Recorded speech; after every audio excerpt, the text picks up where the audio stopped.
Most men think they have a testosterone problem, but truthfully, they have a prolactin problem. And until they get the prolactin fixed, 800 plus testosterone just isn't really going to happen. It's just a dream. Now, prolactin is such a powerful hormone, and when it's elevated, even a little bit, it is so powerful that it will wreck everything else. Obviously with testosterone, but it's also very strongly linked to dopamine and all things dopamine related, which means all things drive, all things positive, focused aggression, all things libido, all things, it'll really affect your relationships. If your prolactin is high, you've got a serious problem, and you want to get it down, even if it's a little bit high, it's going to cause problems, because a little bit high, according to most modern labs and doctors and everything, a little bit high in reality is way too high, if we're going to be honest. So to go into a little more detail, if you have libido issues, if you have motivation issues, if you feel flat in the mornings, you definitely want to get your prolactin checked. If your hair is shedding, if your hair is thinning quite badly, prolactin is probably the first thing to look at. And I don't mean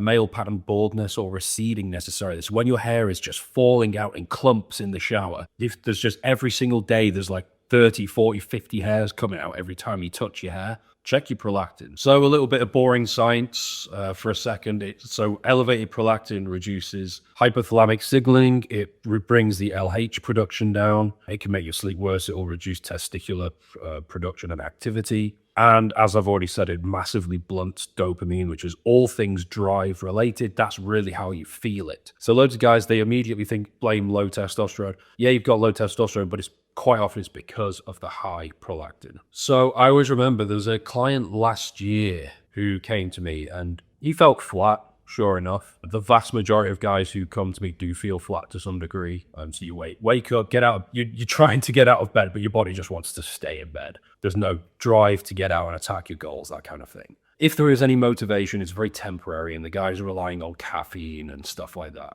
But the real sign, the real warning sign to me and to him was his hair was thinning like really, really, really badly. It was waking up, he was looking at himself in the mirror, his friends were commenting, women were picking up on it, and it's kind of like flipping out. His hair was just going. And it's always a warning sign, besides the vanity side of things. So it's not a good sign when your body's getting rid of its hair. The first thing to go when the body thinks it's dying is the hair. Because the hair is not necessary for survival. You know, so many health complications lead to hair loss, males and females. But in this case, I was thinking, you know, if there's hairs coming out on his hands every time he puts his hair through, there's some kind of systemic inflammation. Very, very probably it's high prolactin. That causes the shedding right away. And sure enough, he got blood work done here in the UK. His prolactin was through the roof. So of course it was causing the shedding. It took a few weeks to reverse that and stabilize the shedding. It got worse before it got better.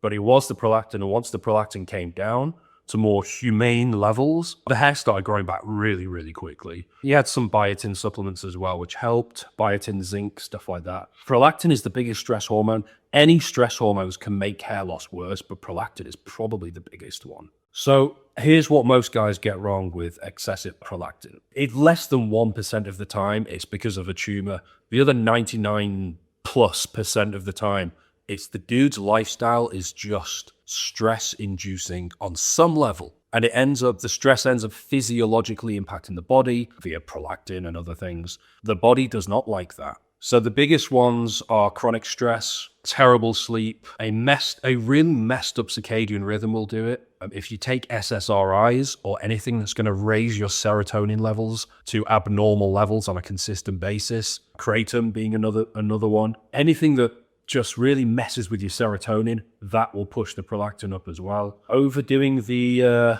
releasing, let's say, to keep it YouTube friendly. If you're in fight or flight mode all the time, which is what chronic stress basically is, and then the terrible sleep sort of adds on top of that. You want to control those things. You want to avoid those things. If you can avoid those things, the prolactin will start to come down. If you already have high prolactin right now, there's a few things you can do. So the blunt truth is you're not just going to mindset your way past high prolactin levels. You actually have to make serious changes.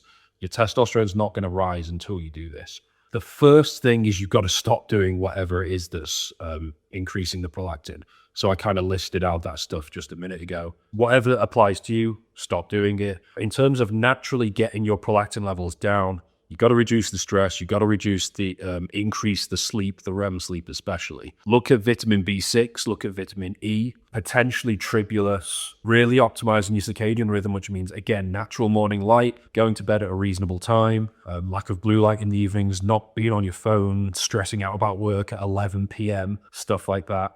Zinc and copper. But from a vitamin standpoint, vitamin B6 and vitamin E are probably the big two to look at. And then you've just got to give it a few weeks. It's not going to come down to really low levels within like 1 or 2 weeks. You've got to give it at least a good few weeks. And that is assuming you stop doing whatever it was that caused it to rise in the first place. Once it comes down though, life is going to be so much better. You'll have more drive, more motivation, and things down there will work better as well. And you'll keep your hair will be healthier. Now, I've spoken a little bit about libido in this video. If you're interested in maximizing your own libido, check out this video. There's a few boring strategies that will be very, very relevant to you, but they'll be very, very useful and they'll help you fix the problem. I think you'll find that video useful.